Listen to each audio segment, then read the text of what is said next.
kuelekea Yerusalemu. And when they get to Jerusalem, Na wakifika Yerusalemu, around the city of the king, watazunguka ule mji wa to mfalme destroy him and destroy his kingdom. ili kutaka kumharibu yeye na ufalme wake. But that is when fire will come from God Na pale ndio ambapo Mungu atashusha moto and devour all of them. na kuwaharibu wote. That would the hell will start from earth on them.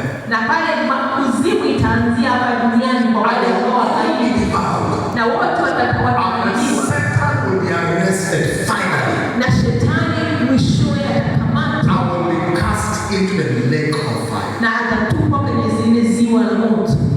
Be sent into the lake of fire. Na atatupwa We kwenye have ziwa la moto. already the false prophet Pale ambapo yule nabii wa uongo and the antichrist.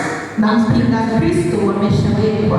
So they will be there forever and ever. Na watakuwa kule milele na And that milele. is how the last rebellion will be taken care of. Na hapo ndipo ambapo Mungu atamaliza But ule then ukaidi wa mwisho. after what?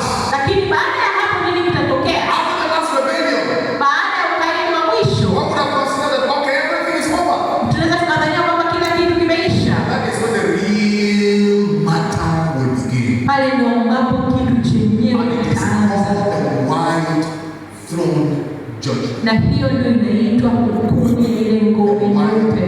Throne judgment. Hukumu ya ile ngome nyeupe. See that in Revelation chapter 20. Tunaona hiyo kwenye Ufunuo sura ya 20 And from verse 11 to 15. kuanzia mstari wa 11 mpaka 15. Then I saw a great white throne, him who sat on it, from whose face the earth and the heaven fled away, and there was found no place for them. And I saw the dead, small and great, standing before God. And books were opened, and another book was opened, which is the book of life. And the dead were judged according to the things, according to their works, by the things which were written in the books. The sea gave up the dead who were in it, and the dead and hell delivered up the dead who were in them. And they were judged according to their works. The dead and hell were cast into the lake of fire. This is the second death. And anyone not found written in the book of life was cast into the lake of fire. Kisha nikaona kiti cha enzi kikubwa cheupe na yule aketie juu yake. Dunia na mbingu vikatoweka mbele ya macho yake na havikuonekana tena. Kisha nikawaona watu wakubwa na wadogo wamesimama mbele ya kiti cha enzi na vitabu vikafunguliwa. Halafu kitabu kingine, yaani kitabu cha uhai, kikafunguliwa pia. Wafu wakahukumiwa kadiri ya matendo yao kama ilivyoandikwa ndani ya vitabu hivyo. Bahari ikawatoa nje wafu waliokuwa ndani yake. Kifo na kuzimu vikawatoa nje wafu waliokuwa ndani yao. Kila mmoja akahukumiwa kufuatana na matendo yake. Kisha kifo na kuzimu vikatupwa ndani ya ziwa la moto. Ziwa hili la moto ndicho kifo cha pili. Mtu yeyote ambaye jina lake halikupatikana limeandikwa katika kitabu cha uhai alitupwa katika ziwa la moto. This will happen immediately after the final rebellion, Hii itatokea baada tu ya ule ukaidi wa mwisho which is at the end of the millennium. ambao utakuja baada ya ile miaka 1000.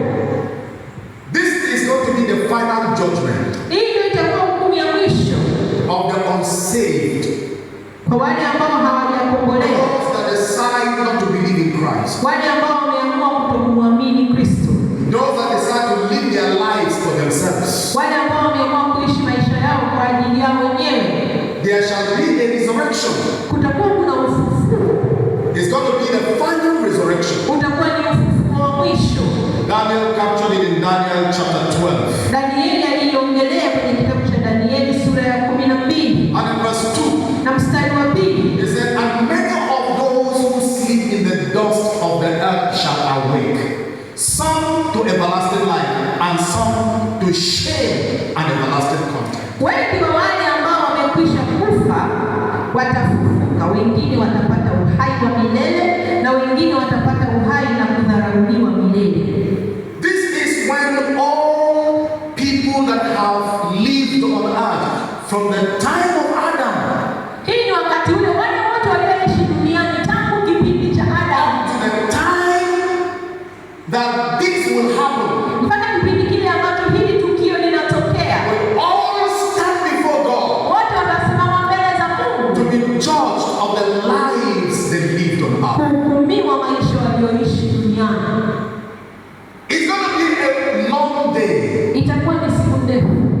There's not going to be a hurry. Hakutakuwa na haraka. And everybody will be there. Na kila mtu atakuwepo. And everyone will be called one by one. Na kila mtu ataitwa mmoja mmoja. It's not going to be a group judgment. Haitakuwa ni hukumu ya kundi. Every person will appear to answer for himself. Kila mtu atatokea kujibu mwenyewe. Your father will be there. Baba yako atakuwepo. But he will answer for himself. Lakini atajibu. Your mother will be there. Mama yako atakuwepo. Answer for herself. Na yeye atajibu vya Your kwake. children will be there. Watoto wako atakuwepo. Will answer for himself. Kila mtu atajibu vya kwake. The Bible says, Biblia inasema but the big and the small will be there. wakubwa na wadogo watakuwepo. But the rich and the poor will be there. Matajiri na maskini It watakuwepo. doesn't mean because you are small, you will not stand in the judgment. No. Haimaanishi kwa sababu wewe ni mdogo utasimama. From the time you know what is right Ukishafikia umri wa kujua kipi ni chema and what is wrong, na kipi ni kibaya, and then you have been making choices to do what is wrong, na ukafanya maamuzi ya kufanya kisichokuwa kizuri, in the judgment. utasimama kwa hukumu. Every one of us. Kila mmoja wetu. You see those things that you do in the secret, Unajua vile vitu ambavyo watu wanafanya kwa and you siri, think nobody knows. na wanadhani hakuna anayejua. That day, Hiyo siku we will all know it. watu tutajua. Because time passes before us twice. Kwa sababu muda unapita mbele yetu mara mbili. At this time, Kipindi hichi, when we live in this world, wakati tunaishi dunia hii and we do those things, na tunafanya hivyo vitu, and on that day, na siku hiyo when it will be rewind, ambayo itakuwa kama and you imeomezwa see it like in a movie, na unaona kama movie, the life you have lived, maisha uliyoishi, and it will come before you na again. itakuja mbele yako So you tena, can give account of every one thing you have done. ili uweze kujisemelea mwenyewe The Bible says, kufanya. Biblia inasema the books will be pulled out, vitabu vitatolewa, because everything you do goes into a book. kwa sababu kila tendo unalofanya linaenda kwenye kitabu migumu. Before him who sees all things, Mbele yake yule anayeona whether you did it in the hiding, kama ulifanya kwa kuficha, it goes into the book. inakwenda kwenye Or kitabu, you did it in the open, au ulifanya wazi, it goes into the book. inakwenda kwenye kitabu.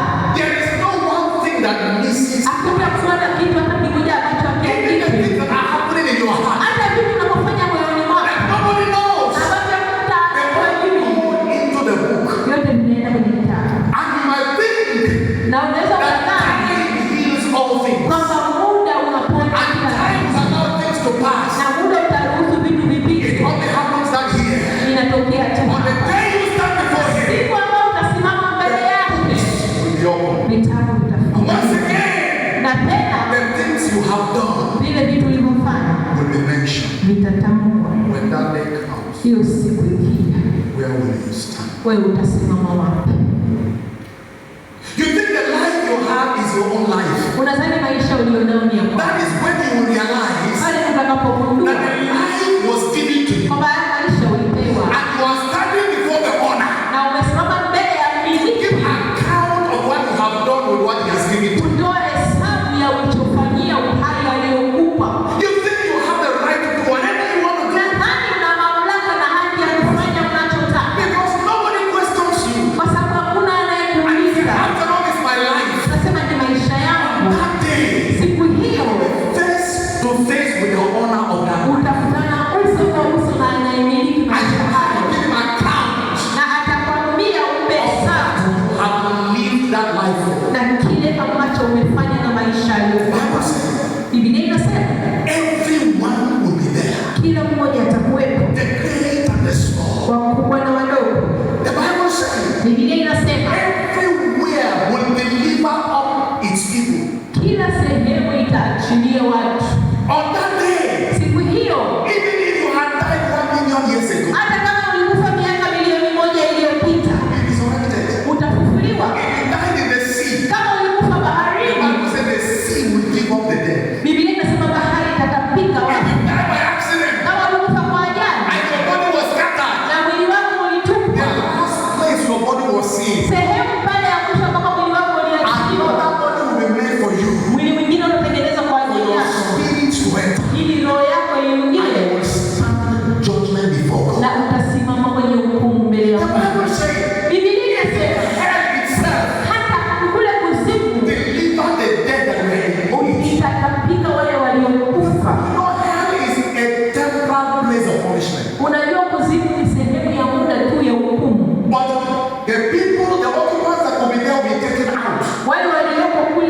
watatolewa to stand in the judgment, kwenda kwenye hukumu, and all will be sent to the lake of fire. na baada ya hapo wote watatupwa kwenye ziwa la moto.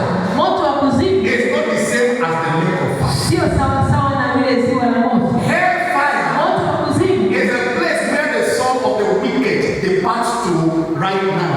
ni sehemu ambayo roho za wale ambao wamekuwa ni wakaidi na watu wabaya ndio zinakwenda sasa hivi. Sio sehemu maalum, sio sehemu ya Lake of fire lakini ile ziwa la moto permanent last place. ndio sehemu ya mwisho na ya kudumu. And you see, some people will say, Unajua watu wengine well, watasema, I'm sure maybe when God brings me from hell nina uhakika Mungu atakaponitoa kutoka kuzimu to judge me, kunihukumu, He's going to have mercy on me. atanihurumia And He's going to show me His mercy. na atanionyesha huruma yake. Beloved, Mpendwa, if you miss it now, ukikosa sasa hivi there will be no mercy on that day. hakutakuwa na rehema hiyo siku. If you read Revelation chapter 4, Ukisoma Ufunuo sura ya 4 verse 3, mstari wa 3, during the judgment of the nation, kipindi kile ambacho Mungu anahukumu and the mataifa judgment of the Gentiles, na hukumu kwa ajili ya watu wa the Bible mataifa, said there was a rainbow on the throne of God, Biblia inasema kulikuwa kuna upinde wa mvua kwenye ngome ya Mungu, showing that God will show mercy. ikionyesha kwamba Mungu ataonyesha rehema. But on this judgment, Lakini kwenye hukumu hii the great white throne judgment, hii ambayo inaitwa ni kiti cha enzi, there is no rainbow. hakutakuwa na upinde wa Only have mvua, the white throne judgment. kutakuwa tu kuna kiti cheupe cha enzi Purity of God. ikionyesha utakatifu wa Mungu, Where a God that was once a loving father pale ambaye Mungu alikuwa ni baba mwenye upendo will now become a judge. atakuwa ni hakimu. Where he that had once offered you mercy, Yule ambaye alikutolea rehema, you will now see his angry eyes. utaona macho yake yenye It hasira. will not be a place of mercy. Haitakuwa sehemu ya rehema. The judgment Ile hukumu is to bring you to his presence, itakuleta kwenye uwepo wake, so that in the account of your life will be read, ili yale maisha uliyoishi yakaonekana, and then the person will be sent to the lake of fire. na yule mtu atapelekwa kwenye ziwa la moto. The reason for this judgment Sababu ya hukumu is hii for God to be justified. ili Mungu aweze kujijustify Judgment on you is correct. kwamba hukumu yake juu yako ni ya haki. It is not because God wants to say, okay, I see now this one, it was not your fault. Okay, this one, it was... No, that is... Sio kwamba ili Mungu aseme naona hii hapa ilikuwa kosa lako. Hapana, And everything you have done na kila ulichokifanya to yourself, kwako wewe, to other people, kwa wengine, in the open, katika wazi, katika siri, will be brought before God. vyote vitaletwa mbele ya Mungu. Some of you will think, Mtu mwingine anaweza kadhani nobody knows. hakuna Yes, anayejua, that knows. lakini kuna mtu anajua. The angels have written it. Malaika wameiandika, That's why, na ndiyo maana in this place we read, katika sehemu tuliyosoma the book of life kwenye kitabu cha uzima is only one. ni sehemu moja, Because only few names that are there. kwa sababu kuna majina machache, But the books, lakini vile vitabu records, vya are so many. vitakuwa vingi, Because people kwa sababu watu live the lives they want to live. wanachagua kuishi maisha wanayotaka And are going to be condemned. na watakwenda kuhukumiwa. It is going to be a fearful day. Itakuwa ni siku ya uoga, It is going to be a day itakuwa ni siku that you will see the angry look of God. utaona sura ya hasira ya Mungu, It will be a day itakuwa ni siku that you will see the look of a man who gave his only son to save you and rejected it. utaona hasira ya mtu ambaye ametoa mwanae wa pekee akomboe, alafu ukakataa. Imagine you have only one child, Fikiria una mtoto mmoja, and then you saw somebody being beaten up, alafu unaona mtu anapigwa, and you say, I want to save that man that is beaten. unasema nataka nimsaidie yule mtu ambaye anapigwa. And that's okay, the only price Wanakwambia gharama is pekee for you to give up your only ni child. wewe utoe mwanao kwa ajili ya kubadilisha. And then you say, oh, well, I'm in the name and there's nothing I can do. I want to save this man. Okay, I give up my only child. Unasema